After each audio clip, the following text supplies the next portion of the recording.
नमस्कार दोस्तों, कैसे हो आप लोग। उम्मीद करता हूँ आप बहुत अच्छे होंगे, ज़बरदस्त होंगे और बिंदास होंगे और आपकी तैयारी बहुत अच्छे से चल रही होगी। स्वागत है आपका टीजीटी पीजीटी एलटी की इस क्लास में। जितने भी भाई बहन हमारे हिंदी विषय से तैयारी कर रहे हैं या कर रही हैं, उनका मोस्ट वेलकम। इस स्वागत है सुपर एजुकेशन परिवार में। शुरू करते हैं आज की क्लास और देखते हैं महाकाल उपन्यास के लेखक कौन है। क्वेश्चन में पूछा जा रहा है कि महाकाल उपन्यास के लेखक कौन है। आंसर हो जाएगा अमृतलाल नागर। इनका पूरा नाम है अमृतलाल नागर, जो कि महाकाल उपन्यास के कौन है, राइटर हैं। नेक्स्ट क्वेश्चन है मुड़ मुड़ कर देखना, मुड़ मुड़ कर देखता हूँ, इसके लेखक कौन है, Rajendra Yadav. Very very most important मैंने क्वेश्चन लिए हैं दोस्तों। यहाँ पर कितनी नावों में कितनी बार 1967 में लिखा गया है, आज्ञे के द्वारा लिखा गया है। आज्ञे का फुल फॉर्म भी पूछ लिया जाता है, अर्थात पूरा नाम भी पूछ लिया जाता है। तो सच्चिदानंद हीरानंद बास्तेन आज्ञे को याद रखेंगे, 1967 को याद रखेंगे। कलगी बाजरे की कविता है, विधा में पूछ सकता है कि ये क्या है, तो कलगी बाजरे की एक कविता है, किसने लिखी है, आज्ञे ने लिखी है, यानी सच्चिदानंद हीरानंद बास्तेन आज्ञे। दुख की जीवन की कथा रही, क्या कहूँ आज जो नहीं कही। कथन से पूछे जाते हैं क्वेश्चन, तो ये कथन है, तो ये निराला जी का कथन है। और निराला किस युग के राइटर हैं, लेखक हैं, तो आंसर हो जाएगा छायावादी, सूर्यकांत त्रिपाठी निराला। नेक्स्ट देखते हैं पीली आंधी उपन्यास की लेखिका है। पीली आंधी उपन्यास की लेखिका प्रभा खेतान हो जाएगी, बिल्कुल करेक्ट आंसर हो जाएगा पीली आंधी उपन्यास। हिंदू पूजे देहरा, मुसलमान मस्जिद, ये कथन किसका है। अर्थात कहा जा रहा है कि हिंदू क्या पूछता है, डेरा पूछता है, और मुसलमान क्या, मस्जिद को पूछता है। तो ये कथन किसका है, तो ये नामदेव का कथन है। नामदेव को याद रखेंगे, ये नामदेव का कथन है। राम ध्यान मंजरी के लेखक कौन है, तो राम ध्यान राम यानी रा से बना है, तो स्वामी अग्रदास। तो स्वामी भी सा से, रा थोड़ा सा रिलेट कर सकते हो, ट्रिक बना सकते हो। राम ध्यान मंजरी यानी कि स्वामी अग्रदास। पूछा जाता है जो इंदुमती कहानी है, इसको किसने लिखा है और कब लिखा है। तो इंदुमती एक कहानी है जो कि 1900 ईस्वी में लिखी गई है और किशोरी गोस्वामी के द्वारा लिखी गई है। प्लेग की चुड़ैल ये भी एक कहानी है, 1902 में लिखी गई है, भगवान दास के द्वारा लिखी गई है। 11 वर्ष का समय 1903 में लिखी गई है, आचार्य रामचंद्र शुक्ल के द्वारा लिखी गई है। दुलाई वाला 1907 में लिखी गई है, राजेंद्र वाला घोष के द्वारा। एक पेपर में दिया जाता है कि बंग महिला के द्वारा ये लिखी गई है दुलाई वाली, तो बंग महिला ही उनका शॉर्ट नाम है और इसका पूरा नाम उनका राजेंद्र वाला घोष है। पूछा जाता है कि इनका पूरा नाम क्या है, तो राजेंद्र वाला घोष है, यानी कि दुलाई वाली। नेक्स्ट देखते हैं अरुण और मधुलिका पात्र हैं किस कहानी के। 12th में आपने पढ़ा होगा, अरुण और मधुलिका पात्र है पुरस्कार कहानी के, जो कि जयशंकर प्रसाद के द्वारा लिखित है। नेक्स्ट देखते हैं चौपट चपेट और मयंक मंजरी किशोरी लाल गोस्वामी के द्वारा लिखित है, याद रखना है।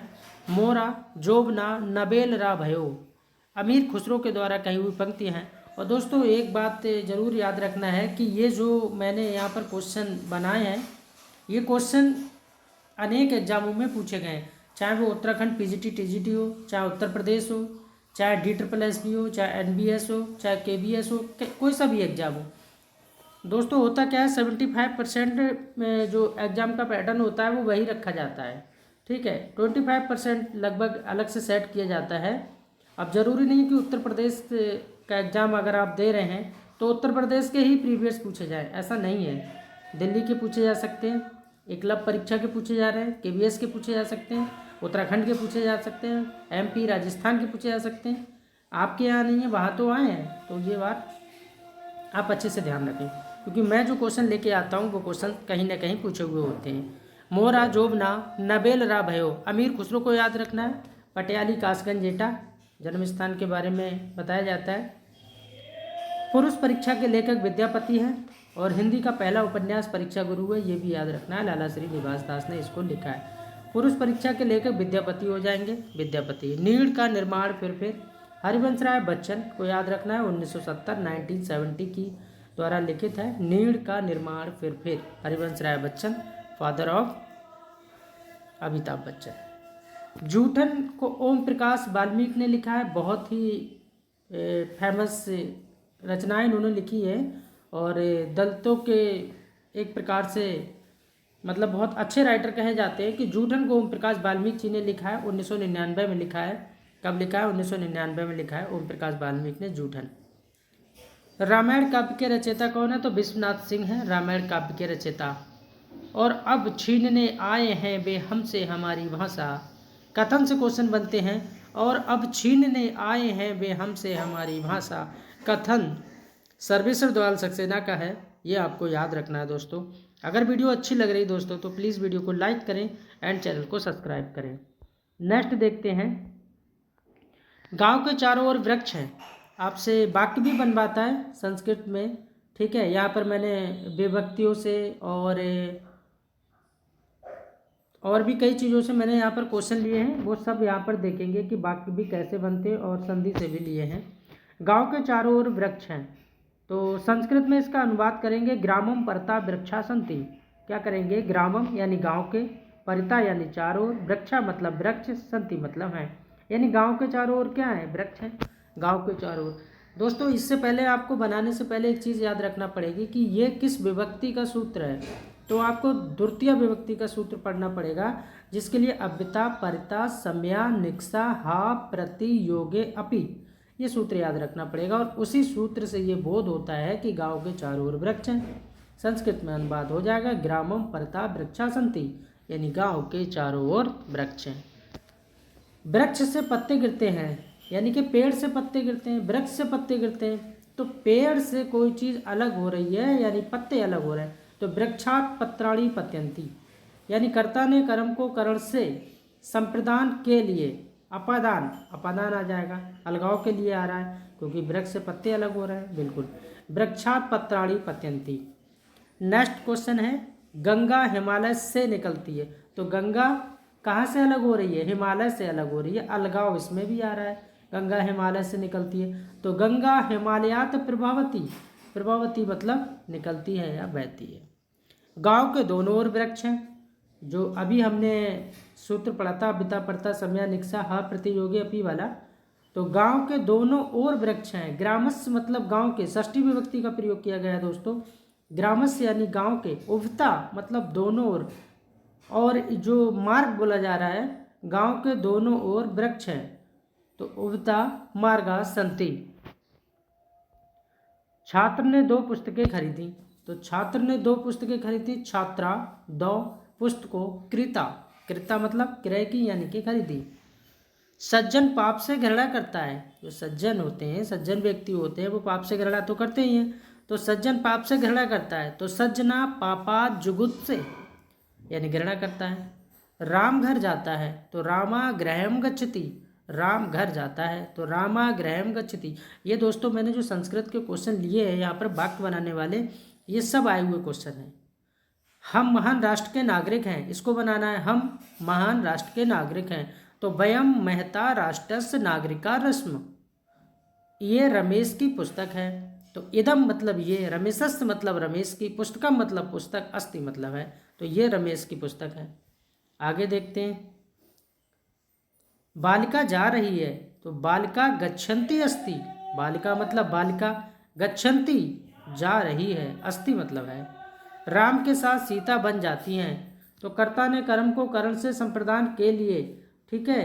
तो उसमें जो है कि राम के, काकी के लगाते हैं ना, राम के साथ सीता बन जाती हैं, तो रामेण मतलब राम के, सह मतलब साथ, सीता मतलब सीता, बनम मतलब वन को, गच्छति मतलब जाती है, राम के साथ सीता वन को जाती है। ज्ञानी के साथ कभी बैर नहीं करना चाहिए, इसे बनाना है। ज्ञानाभ्यास सार्धम कदापि ना दुहाते, कदापि मतलब कभी, ना मतलब नहीं, दुहाते मतलब करना चाहिए, यानी ज्ञानी के साथ कभी बैर नहीं करना चाहिए। ये बालक उद्यान में विचरण करता है, सॉरी, वह बालक उद्यान, उद्यान बोलते हैं बगीचे के लिए, वह बालक उद्यान में विचरण करता है, यानी सा मतलब वह, बाल का मतलब बालक, उद्याने मतलब उद्यान में, और बृहंती मतलब विचरण करता है, ठीक है। अब मे पर किस में लगाते हैं? अधिकरण में लगाते हैं मे पर, ये भी याद रखना है। वह स्नान करके जाती है, तो सा स्नानम। दोस्तों यहाँ पर आपको नोटिस करना पड़ेगा कि वह बालक, बालक क्या है? पुल्लिंग है, और वह स्नान करके जाती है, तो जाने वाली कौन है, कोई लड़की है, स्त्रीलिंग का बोध हो रहा है। और वह बालक है, तो वह के लिए क्या आ गई, सा, विसर्ग लगे हुए, सा आ गई संस्कृत। और शाह लड़की के लिए क्या आ गया, साप्या का डंडा आ गया, यानी विसर्ग नहीं आया। आप गौर से देख सकते हैं, ये चीज़ ध्यान रखना है। तो सा स्नानम कृत्वा गच्छति, सा मतलब वह, स्नानम मतलब स्नान करके, कृत्वा करके, गच्छति मतलब जाती है, वह स्नान करके जाती है। सा मतलब वह, स्नानम मतलब स्नान, कृत्वा मतलब करके, गच्छति मतलब जाती है। आगे देखिए, नदी कोस भर टेढ़ी है, ये 2021 वाले एग्जाम में पूछा गया था टीजीटी में। नदी कोस भर टेढ़ी है, तो नदी क्रोशम कुटला। परिश्रम बिना ज्ञान प्राप्त नहीं होता, तो परिश्रमेण बिना ज्ञानम न प्रायते। राम दशरथ के पुत्र थे, तो रामा दशरथस्य पुत्र आसीत, षष्ठी विभक्ति। रामा मतलब राम के, दशरथस्य मतलब दशरथ के, पुत्रा मतलब पुत्र, आसीत मतलब थे, तो राम दशरथ के पुत्र थे, याद रखना है। नमा के योग में विभक्ति है, बहुत बार पूछा गया है, वेरी वेरी मोस्ट इंपोर्टेंट। नमा के योग में कौन सी विभक्ति है, चतुर्थी विभक्ति है। स्वाति, सोहा, अलम तथा नमा में चतुर्थी विभक्ति आती है, या तो आपसे स्वाति पूछेगा या सोहा, जैसे ओम नमो शिवाय, है ना। अलम तथा नमा के योग में चतुर्थी विभक्ति आती है। सूत्र भी पढ़ लेते हैं, नमा, स्वास्ति, सोहा, स्पृधा के योग में चतुर्थी विभक्ति होती है। जो ऊपर चतुर्थी विभक्ति आ रही है वो इस सूत्र के अनुसार आ रही है। एड़ंग विकारा सूत्र तृतीय विभक्ति का है। इसकी परिभाषा समझ लीजिए, जहाँ पर अंगी का विकार लक्षित होता है तो वहाँ पर क्या आ जाता है, तृतीय विभक्ति की बोध हो रहा है यहाँ पर। और सूत्र है एड़ंग विकारा, यानी कि व्यक्ति के जो विकार लक्षित हो जाता है, जैसे मोहन पैर से लंगड़ा है, रवि आँख से काना है, महेश, तो इस तरह का क्या है ना, यहाँ पर अंगी का विकार लक्षित हो रहा है, तो यहाँ तृतीय विभक्ति हो जाएगी। देख लेते हैं इससे संबंधित। भिक्षुका पादेन खज्जा अस्ति, भिक्षुका मतलब भिक्षुक, पादेन मतलब पैर से, खज्जा अस्ति वह पैर से लंगड़ा है, तृतीय विभक्ति हो जाएगी। सह के योग में भी तृतीय विभक्ति होती है, जैसे कर्ता ने कर्म को करण से, वो साधन के लिए आता है, याद रखना है। अभ्यता, परता, सम्या, निक्सा, हा, प्रति, योगे अपि, ये सूत्र द्वितीय विभक्ति का मैंने ऊपर बता दिया है। पाणी पादकम का विग्रह करना है, समास विग्रह भी पूछा जाता है। तो पाणी पादकम, पाणी पादकम क्या, पाणी चा पादो चा, पाणी चा पादो चा विग्रह हो गया। चक्र पाणी पूछा जाता है, चक्र पाणी, चक्र पाणी चक्र है जिसके हाथ में, अर्थात विष्णु, बहुब्री समास हो जाएगा। राम लक्ष्मणों में समास, राम और लक्ष्मणों द्वंद्व समास हो जाएगा, दोनों पद प्रधान होते हैं इसमें। द्वंद्व समास के प्रकार कितने हैं पूछा जाता है। द्वंद्व समास में दोनों पद प्रधान होते हैं दोस्तों, दोनों पद प्रधान होते हैं, जैसे रात और दिन, और बीच में योजक चिन्ह होता है, एक दूसरे के विपरीत भी होते हैं, ये भी ध्यान रखना है। तो द्वंद्व समास 3 प्रकार का होता है, इतरेत्तर द्वंद्व होता है, समाहार द्वंद्व होता है, और एक श्रेष्ठ द्वंद्व होता है। आपसे कोई पूछे दोस्तों कि द्वंद्व समास कितने प्रकार का होता है, तो 3, इतरेत्तर द्वंद्व, समाहार द्वंद्व, एक शेषा द्वंद्व। इतरेत्तर द्वंद्व की क्या पहचान होती है, जैसे राम कृष्णों, तो रामश्चा कृष्णश्चा हो जाएगा। समाहार द्वंद्व में क्या हो जाता है, मथुरा पाटलिपुत्रम, तो मथुरा चा पाटलिपुत्रम चा। और एक शेष द्वंद्व में क्या हो जाएगा, युवनो, यानी युवा चा युवती चा, युवक यानी लड़का और युवती यानी लड़की। युधिष्ठिर में समास है अलूक तत्पुरुष, युधिष्ठिर में समास क्या हो जाएगा, तत्पुरुष तो रहेगा लेकिन अलूक तत्पुरुष रहेगा। नेक्स्ट देखते हैं, ग्रामगता में समास है, पंचमी तत्पुरुष है इसमें, ठीक है। जैसे हम कर्ता ने कर्म को करण से संप्रदान के लिए चलते हैं, ऐसी तत्पुरुष में भी चलते हैं। उपकृष्णम में समास है तत्पुरुष, उपकृष्णम। प्रति दिनम का समास विग्रह क्या होगा, दिनम दिनम प्रति हो जाएगा, दिनम दिनम प्रति हो जाएगा। को अपी का संधि विच्छेद क्या होगा, का मतलब कौन, अपी मतलब भी, को अपी। देवो अधुना का संधि विच्छेद देव प्लस अधुना हो जाएगा, संधि से मैंने लिए यहाँ पर। सरोवर, शर प्लस वर। मनोरथ का हो जाएगा मना प्लस रथ। पायोत का हो जाएगा पायत प्लस दा हो जाएगा। सरोज का क्या हो जाएगा, शरा प्लस जा हो जाएगा।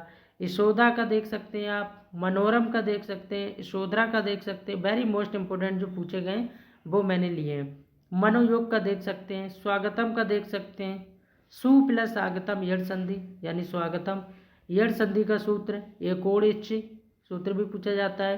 पित्रादेश, पित्रादेश का पित्र प्लस आदेश प्लस यड़ संधि हो जाएगा। गुरुवाज्ञा, गुरु प्लस आज्ञा यड़ संधि हो जाएगा। आगे देखते हैं। हाँ, तो कल ये महादेव वर्मा का टॉपिक हमने कल करा दिया था, पार्ट 1 पार्ट 2।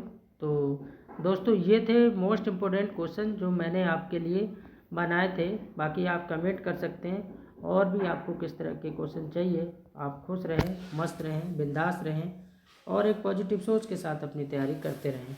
मिलता हूँ फिर नेक्स्ट वीडियो में।